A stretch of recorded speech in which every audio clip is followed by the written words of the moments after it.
morning, everybody. Welcome to another podcast edition of War Room Roundtable. I'm Erik Swanson with Venture Employer Solutions. Today we have Ashley Ortiz, the owner of Bella Vista Painting and Drywall, LLC.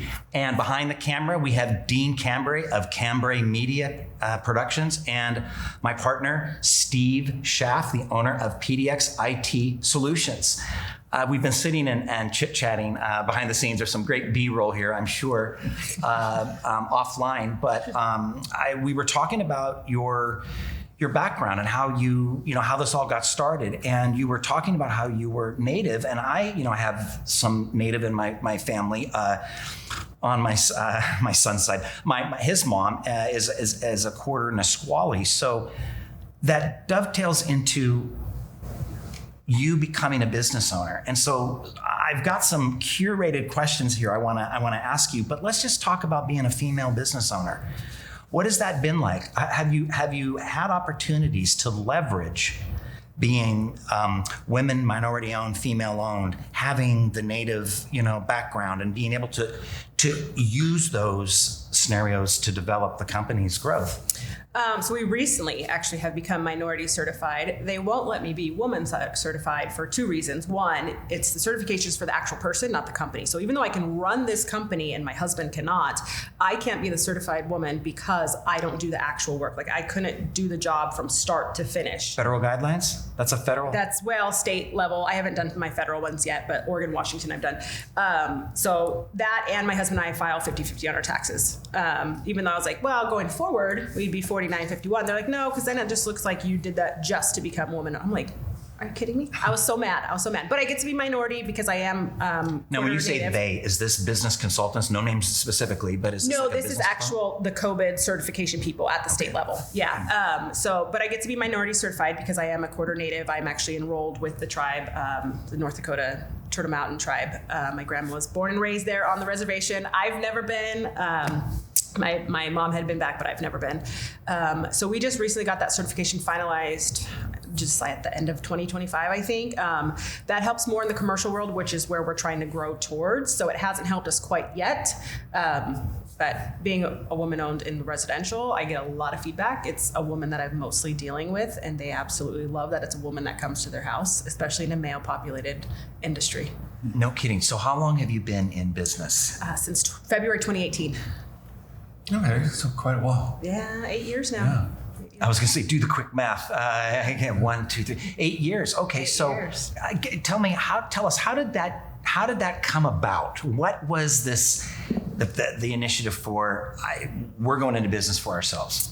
My husband was a painter forever, and I just had admin, back office type experience. And he's like, well, let's start a paint company. So-and-so and so-and-so's done it, and they're making good money. I'm like, absolutely not. No, thank you. I don't want to do this. And he's like, come on, my friends are doing it. It's fine. Let's do it. And I was like, no, then I have to talk to people. I have to do more complicated taxes. I have to do this. I have to do that. I said, you're not going to do it. I'm going to have to do all that. What were you doing? Were you a mom? Were you running the house as a mom? Did you have an employment? Okay. So he was working at the union doing drywall, so for a union drywall company, commercial, and I was working at Gainers Automotive at the time, 30 hours a week. Plus, at the time, we had 3 young kids, all elementary age. And he's like, let's start this business. And I'm like, oh no. And he would not leave me alone. He kept on me. And he's just like, let's do it. And I'm like, okay, fine. I spent a couple $1,000s getting licensed, and I'm like, all right, we're licensed, we're doing this. He's like, whoa. Like, I don't know if I want to do this. No, I don't know. I'm scared. And I'm like, yeah, I'm like, pardon my French, but too fucking bad. Like we got licensed. I spent thousands of dollars to do this. We're doing it. And he's like, okay, fine. But we have a mortgage. We had 3 kids at the time. We can't quit our jobs. You can't just dive into this. Like, no one's just going to call you and hand you thousands and thousands of dollars of contracts, right? Like, we can't do that. So he stayed at his job. I stayed at my job, and we just worked nights and evenings and weekends. I wouldn't be like, oh, customer, like, no, we have day jobs. I can't. I'm like, you know what? We're booked right now. But if you want to get in sooner, we can come, this Saturday, or we can come in the evening at this time. They're like, oh my God, that'd be amazing. How were you doing that while you were working? Did you have grace with your employer, or were you? Yes, they were amazing. And that's part of the reason that we'll talk about later is why I stayed there for so long.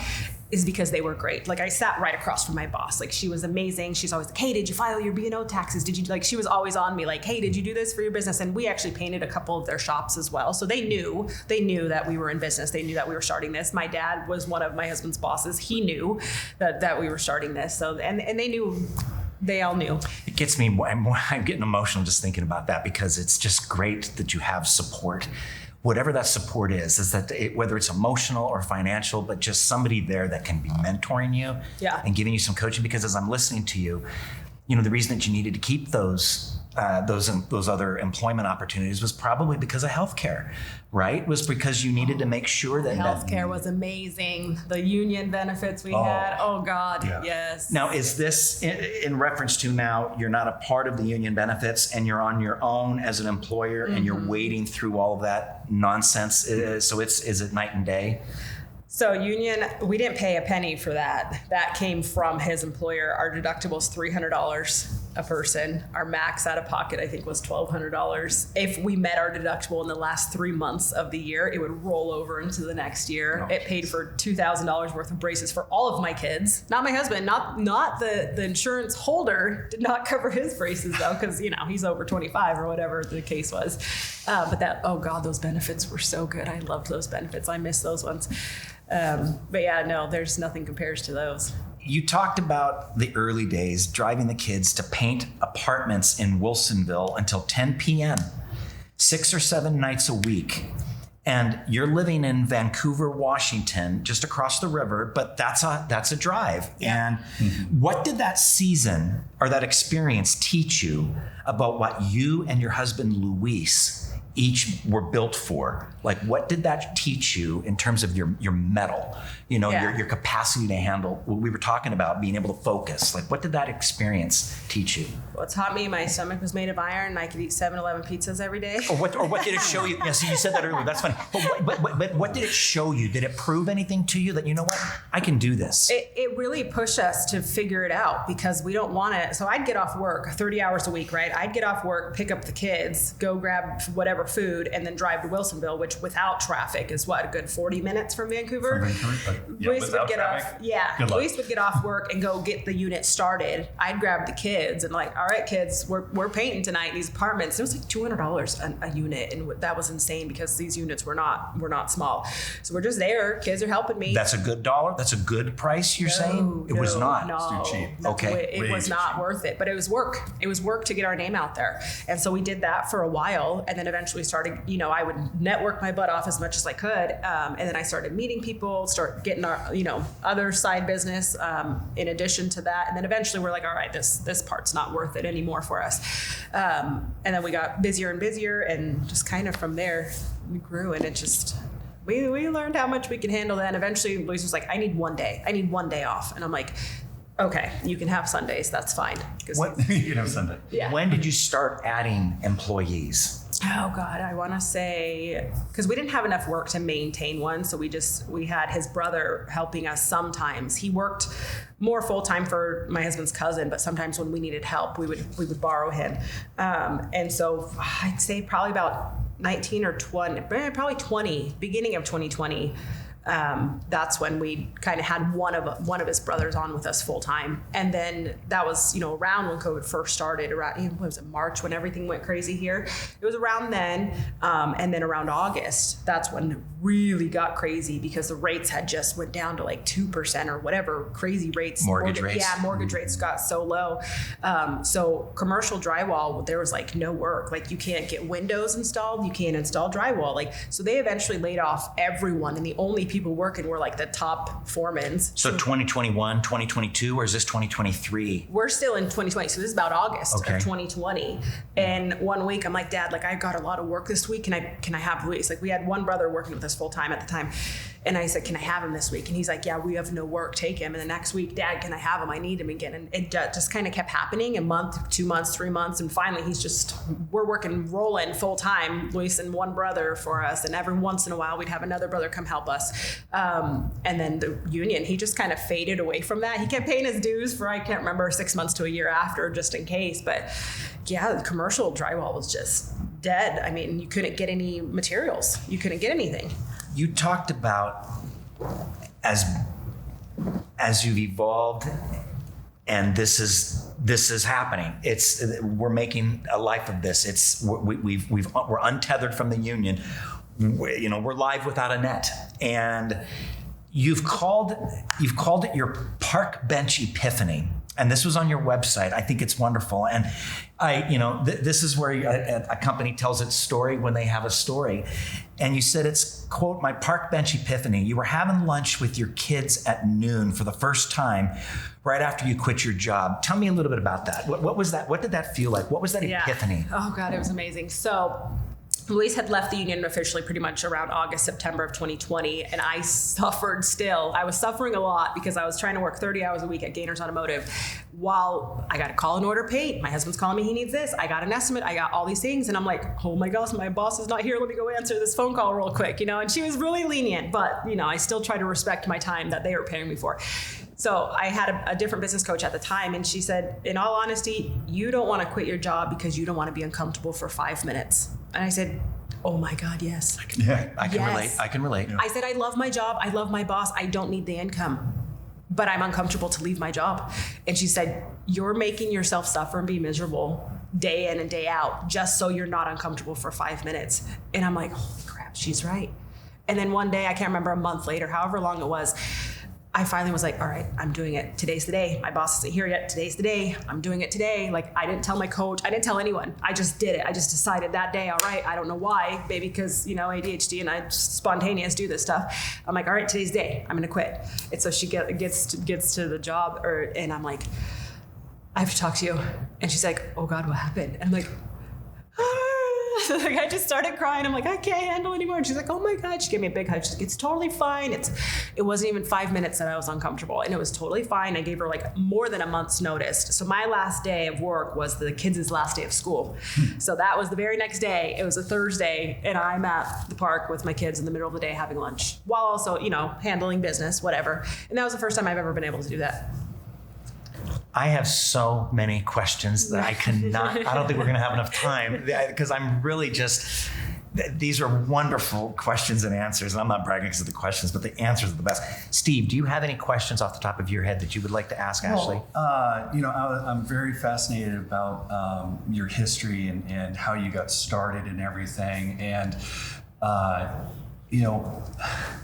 we're all small business owners here, and how do you deal with the day-to-day, I'm going to say minutia, but fill in whatever word you'd like, of being a small business owner, especially being a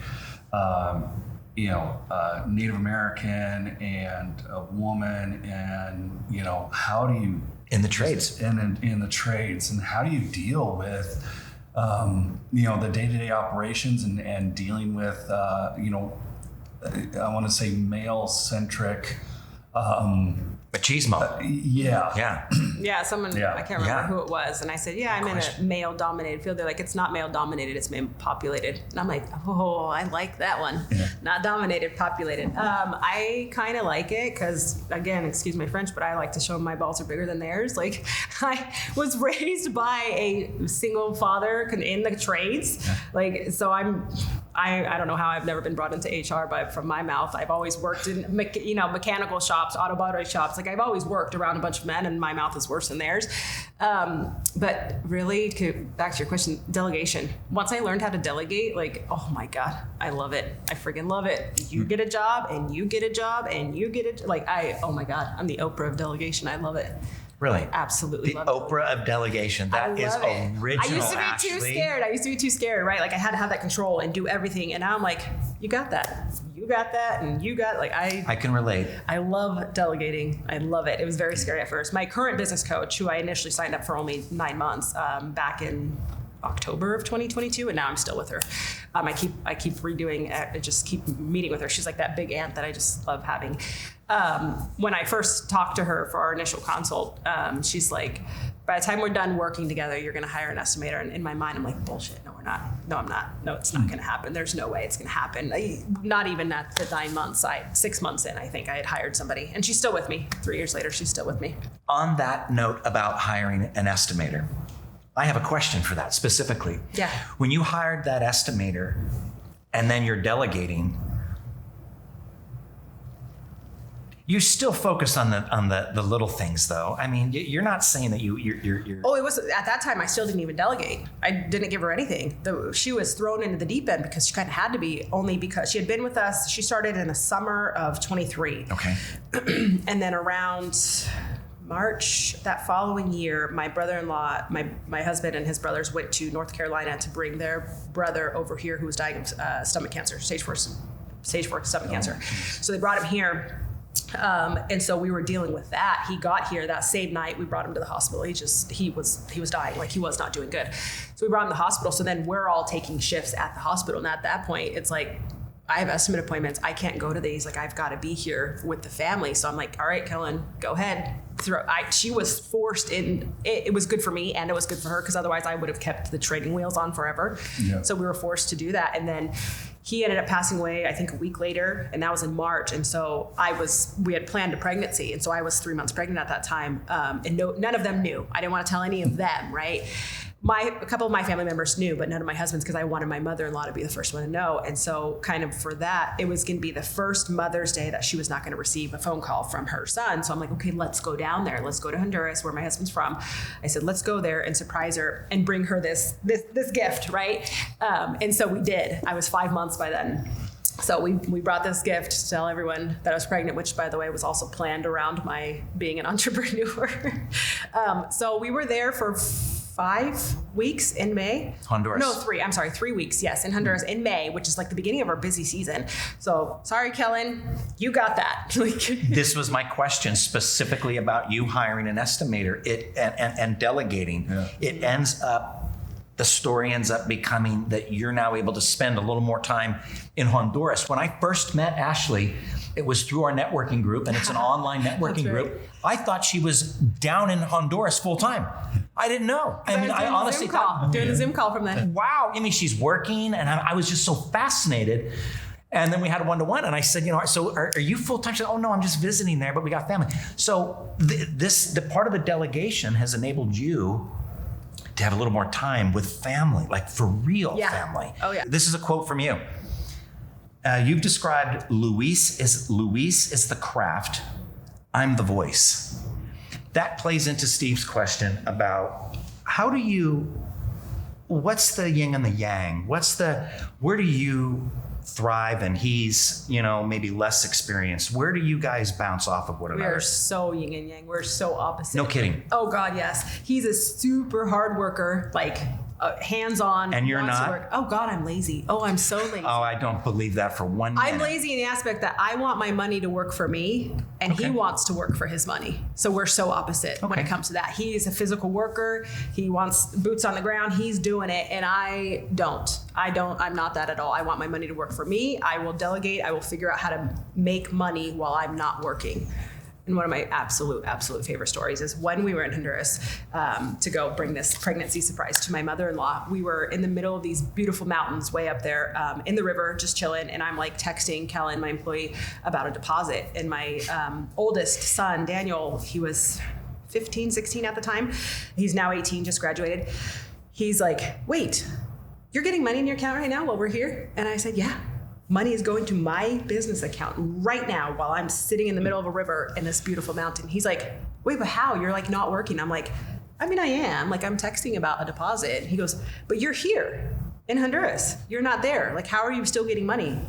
And I was like, Daniel, do you remember those days when you were like 8, 9 years old and we'd get out of school, get a 7-Eleven pizza, drive to Wilsonville and paint these apartments till 10 o'clock at night? He's like, yeah. I said, you remember that, right? And he says, yeah, I remember all that. And I said, why do you think we were doing that? Like, what do you think we were trying to get to? And he's like, I don't know. I said, to this. I said, so I can be here. Us as a family, all of us were there. All 3 kids, Luis and I were there, and, baby in tow.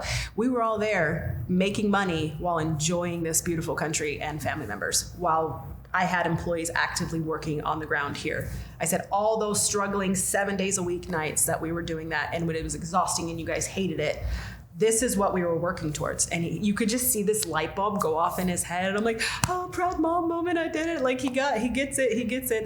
That's like my absolute favorite story, when your kid sees it and they get it. 2 years ago, 3 years ago, a year ago, could you be here right now taking the time away from the business? Now, I heard what you just said, where your role is where you two bounce off of one another, Luis and yourself. But did you have the time to do you have the time now?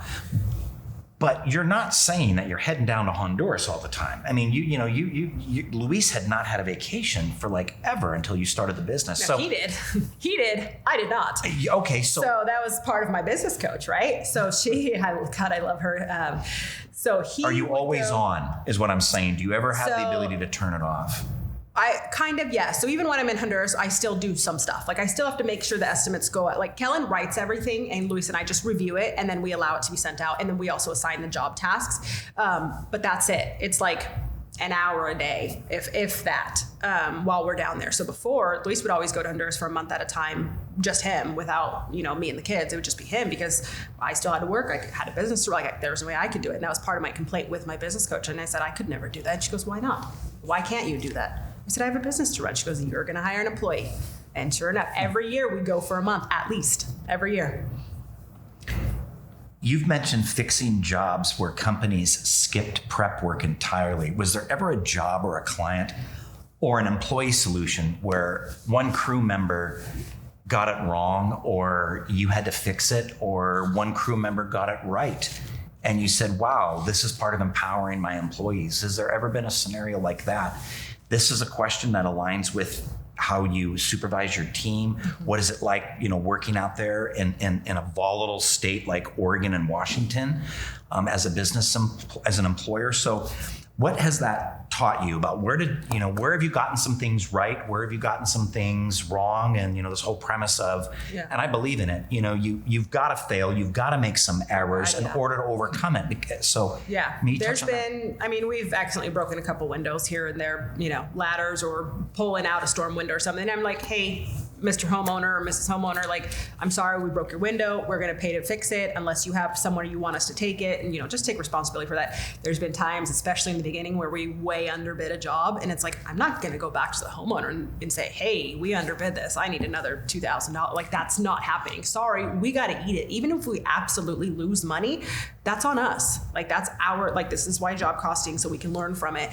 That's on us. Like, I can't go back to the homeowner. There has been a house actually last summer, I think it was, that we were just going to do, I want to say like the front part of the house because it faded. I can't remember if it was the south side or what it was. But we started getting to work on the prep, and she had just had the house painted 3 years ago, 3 years prior, and it was already failing, which it was an older like cedar siding lead house, and they do fail faster than, a typical hardy siding house, right? Especially if you got a lot of, south or west exposure. So the guy started going to it, and it's just like, this is scraping down to the bare wood. Like, if this was done 3 years ago, it shouldn't be this bad. And it's like, the homeowner came home while they had scraped like half of it off, and she's just like, oh my God. So she ended up paying us to redo the whole house, to redo the whole entire house. Cause walking around it more and more, you could just see like she goes, they didn't scrape like this last 3 years ago. They didn't do all this. And I'm like, that's insane. They just painted over these bubbling how, like, I don't understand.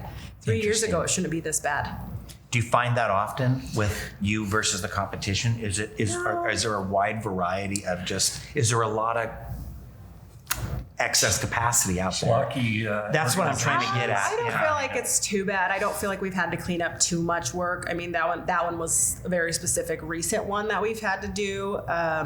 Drywall work, however, has been one we've had to fix. There was one I sent in the group chat. I don't know if you saw that. It was a video recently where it was like a cathedral style, like attic. It's an older home, right? So it has those dormers. So it's like cathedral style attic. And we bid the initial, which was fine. But I think the GC maybe have been a little bit cheaper than us. So they were going to do it. And I was like, okay, he can hang. We'll just do the finishing, because he doesn't like doing the finishing. I'm like, he's a great carpenter. Maybe he can hang this. That's fine. Well, He put his new guy on it. And these types of rooms are a struggle for professional sheetrockers to hang. So we had to go in and clean that up or fix that, which that happens. Or homeowners sometimes, they'll get themselves in trouble with this because they're like, oh, drywall mudding, I can do that. That's totally fine. And then it's like, oh, it would have been cheaper if you would have just called us from the beginning because you just totally messed that up. So tell us today, how many employees do you have? We have 7 crew members. Now I got to count them out. I never remember. External workforce, they're all out on jobs, they're bidding jobs. So Daniel, our oldest, the one that just graduated high school, he is doing Thursdays today. He's with Kellen. So he's doing job handoffs is what we call them. So jobs that we already bid, that were approved, we're going to start them. We have, since Kellen is the one that looked at them, she will do a job walk or job handoff, whatever you want to call it, it was Luis, but now we're training Daniel to do this. So she goes to that job with the homeowner and Daniel or Luis, and then is like, here's the scope of work. So then everyone's on the same page because Kellen's not always available to go meet the guys well, I shouldn't even say guys because I've got a girl on the crew. I can't always meet the crew there to get the job started to, kink out or work out any of the kinks, all that stuff. So then we have Luis or Daniel do that. So they have 2 of those today. They've got 4 estimate appointments. So Thursdays, Daniel is with Kellen, so he's learning that portion. And then all the other weekdays, he is with us on job sites working. Fantastic. And he told me this morning. Wonderful. So one other thing is we're all family. So Kellen is the only one that's not related to us. So okay. I love it because it's like my son's uncles are teaching him and they were laughing at him. They're like, they put you into the hardest thing that you could possibly do this week, which was scraping a lead paint house on a 90-degree. Yeah. Oh God. Yeah. You're wearing this paint suit. You're wearing a The respirator. Tyvek suit?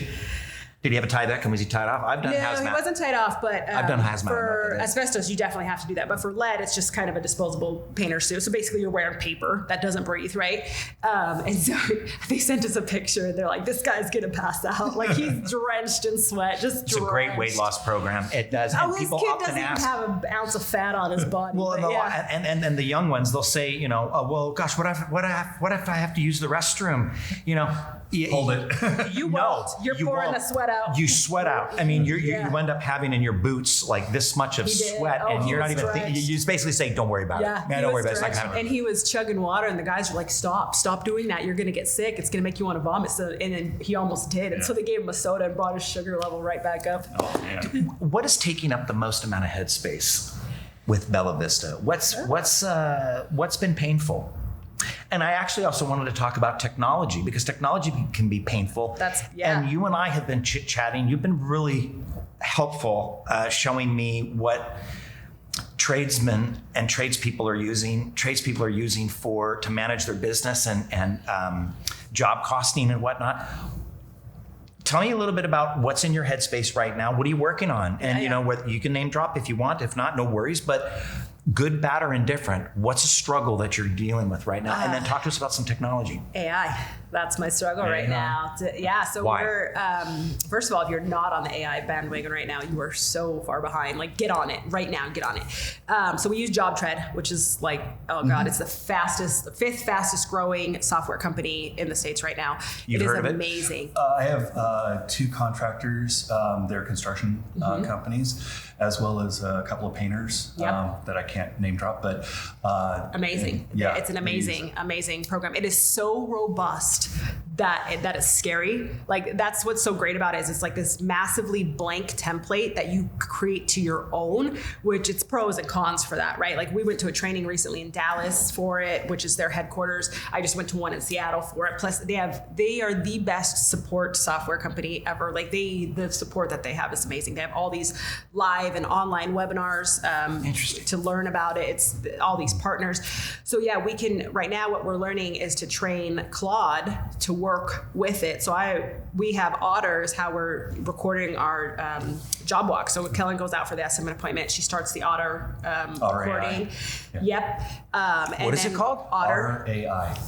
Yeah, Otter. so it records and transcribes. And so then she's also using, for interiors, using Render, which if you have to have an iPhone or a LiDAR camera, then she'll like scan the room and it'll create this like blueprint basically of the house. So then once she's done with all that and she's taking photos and all the things, and then for the exteriors, we don't measure and Render doesn't work for that. We just use, we'll use Google Earth to measure. And then all that data gets put into, it automatically uploads into JobTread. The auditor doesn't, but I tell Claude, I say, hey, pull the auditor and render files and create a budget and a scope of work for this job. And I've trained it. So we have like assemblies is what they are. So it's like, instead of like just square foot price, it says, okay, based on however many square feet this surface is, a painter can produce 80 square feet per hour. There's formulas to it in the background, and Claude's been trained for that. And so it will pull the transcript. It will create this beautiful scope of work. It will build a budget for me. So kind of the pain points are like, I got to be like, hey, no, this is how you're supposed to do it. Like I've trained it and saved skills and stuff, but it kind of wanders sometimes. So I'm like, all right, like it's like getting your little ducklings in a row, right? Like they're in line and then one kind of goes, all right, get back in line. So that's one of my pain points right now, is like really honing it in and really training it, because I want to be hands off on the estimating side at some point. I just want to be able to like, all right, Kellen, send your estimate. Like I don't want to have to review every single estimate, but with painting, contracting, every single job is different, right? Like there's some that are very similar to each other. Yeah, you can base this one off of that one and that type of stuff. But a lot of, especially interiors, are very, very different from job to job. So that's why there's so much variation. And it's not just a strict formula either, because if I'm going to paint just a bathroom, I can't use that same formula as painting the whole house, because it's a small job, it's a tight space. Your production is a lot slower in a bathroom or a kitchen versus a wide open living room. You know what I mean? So it's a learning point right now with Claude and everything else. I can sense and feel, like you're dialed in, and it's this so is what these meetings are about. These interviews are about, is so hearing exciting. people and their vernacular and their cadence and their process. It's just super It's inspiring, Yeah. So is there, and see, you're smiling, there's excitement there. Oh, yeah. What are you not excited about? what's a pain? What's Training it. Training it. This is where my Adderall helps, right? Like I take it and I'm just like, I zoom it in, but the version that I had would block me out after like 5 hours. It's like, you're done. You can't keep going right now. What about for a company your size? A lot of businesses in the trades are going to virtual assistants in some way, where they're training the virtual assistant and to do certain things, or that the virtual assistant is hired to do this one aspect, do follow-up or create marketing proposals for me. Here's my proposal. And then they end up making it better. They end up getting more creative. What if I did this? What if I did that? Have you had any exposure? And the reason I'm mentioning it is that I'm kind of trying to tie it together, that a painting company that started in a drywall firm that started 10, 15, 5 years ago is just not, more and more businesses are getting started and ramping a lot faster because of technology, is what I'm saying. And absolutely. You're figuring it out. Another person said to me on the phone on Saturday, he said his son is selling life insurance and he's hired a virtual assistant to help him with stuff, and he's making $20,000 a month selling life insurance. And he said, boy, today these kids, they got it figured it out. These kids, and it's just basically business people who are wanting to be tech savvy. They're using it and they're harnessing it. So what is a thing that is just in your way that you just can't get out of, that is a red flag, is a minefield for you? Is it regulation and compliance? Is it are you having injuries and accidents on the job? Or what is the downside of the business that is just? It can be, some clients can be a little difficult to work with. In this context, we've had some business owners that are in downtown Portland. And so there's always a talk about the culture and the community and the homelessness and the chaos and things like that. So in that vein, what are something, and this could be, chaos for me is the tyranny of the moment. You get so caught up in this moment. What are those struggles that you're working through right now? If I don't stick to my system, like if I don't follow my JobTread, my system, if I just squirrel because I don't feel like working that day, then it's like, oh crap, I don't have the paint for the guys. Oh God, I don't have this. Oh my God, I'm not ready for crap. It's 11 o'clock at night and I'm doing this and that when I should have the paint at my shop. It should be ready to go. And that's on me. It's always me. Kellen does her job beautifully. Luis does it. Like everyone does their jobs beautifully. But sometimes Ashley's like, let me squirrel today. I don't feel like I did that yesterday. I knew I had to order this paint and I didn't. And I'm like, crap, 11 o'clock at night. Which I got my suppliers on JobTread. So I just 11 o'clock at night, I can message them and order and it's ready for me. You and I were messaging. See, you and I were messaging on WhatsApp last month, and I got caught up in the moment like she did, and I realized it was like 9, 10 o'clock. It was like 10 o'clock, and I said the only only reason I'm messaging it is I'm imagining you're at a conference somewhere off-site. You're dialed in. I said, otherwise, if you're at home locally, I said, I wouldn't be doing this. And I did say that. And you said, I am off-site. I was. And so like, I was like, okay, because you're still on, but I didn't want to be messaging you late at night. But a business owner, it's a career. It's not a job. Well, for me, that time of night, it's like baby's down for bed, right? Yeah. That's my baby. He's 1.5 now. And that's my quiet time. Like, I don't have work calls coming in. I don't have kids, but like, I don't have anyone bother me. So I love going to the office at like 9:30. It's a detached office at my house.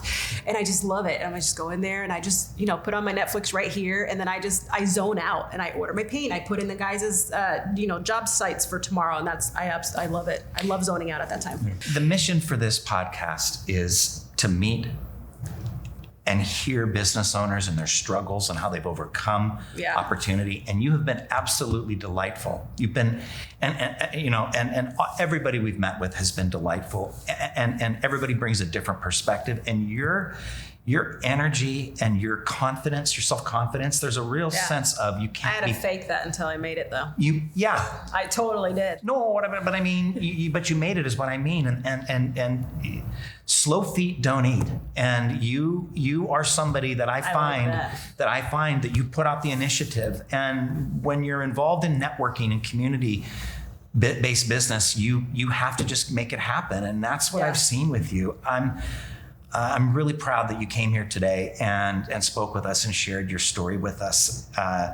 Is there anything that you'd like to say as a message to other business owners? This is what we want to be doing is providing resources to business owners. Is there any advice that you could provide, say, in 30 seconds or so? Nice. 30 seconds. Okay. Or a minute. Community over competition. Your fellow colleagues that own a company similar to yours, it's not your competition, it's your community. So, have conversations with them. I'm not the right contractor for every client, and every client is not the right client for me. So I like to be able to say, no, sorry, no. I like to say, sorry, no, but here's this person.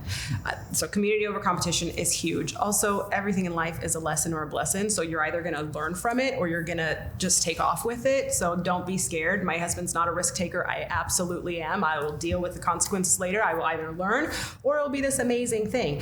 Also, get a business coach. Hire a business coach. You think that's absolutely hire a business coach? It's too expensive. I don't want to do that. I don't know. It's a tax write-off. I don't care. It is a tax write-off. Hire a business coach. Find the right one. Find a good fit. Not all of them are the right fit either, but hire a business coach. Steve, you want to take us out? Sure. Thank you so much for joining us today. This is Steve with PDXIT here with Erik Swanson and our lovely guest, Ashley. And Dean Cambray behind the scenes. Cambray behind the scenes and doing our filming and podcasting. So again, this is Steve with War Room Roundtable. Signing off.